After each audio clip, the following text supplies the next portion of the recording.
Mes chers compatriotes, chers frères, chères sœurs, les actions menées par le gouvernement ont permis d'améliorer de manière substantielle les conditions d'accès à la santé et à la protection sociale, à l'éducation, à l'électricité, à l'eau potable et à l'assainissement.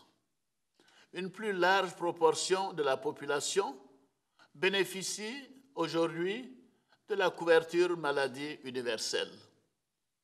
En ce qui concerne l'électricité, la baisse du tarif social est une mesure concrète de lutte contre la cherté de la vie afin d'améliorer le pouvoir d'achat des Ivoiriens.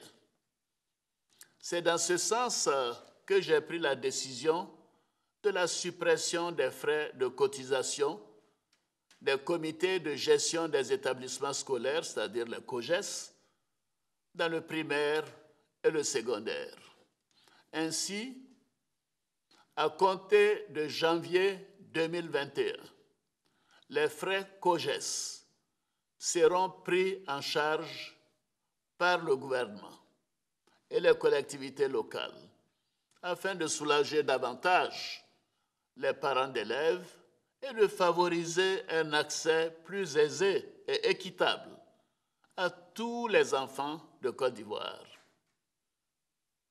Le programme social du gouvernement se poursuivra tout au long de l'année 2021 en mettant l'accent sur l'accroissement des opportunités d'emploi, la formation et l'insertion professionnelle des jeunes, ainsi que l'autonomisation des femmes.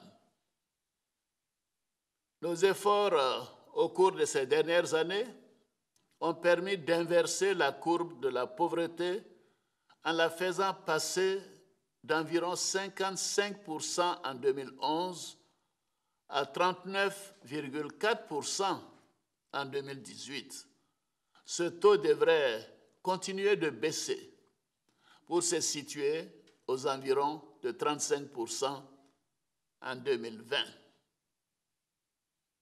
De même, le revenu par habitant dans notre pays a presque doublé, passant de 1 213 $ US en 2010 à environ 2 286 $ US en 2019, soit le niveau le plus élevé des pays de la CEDEAO.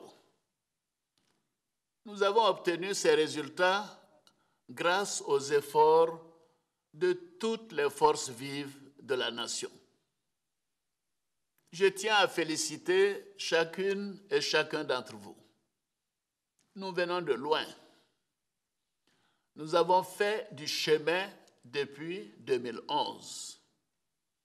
Je sais que les défis sont encore nombreux.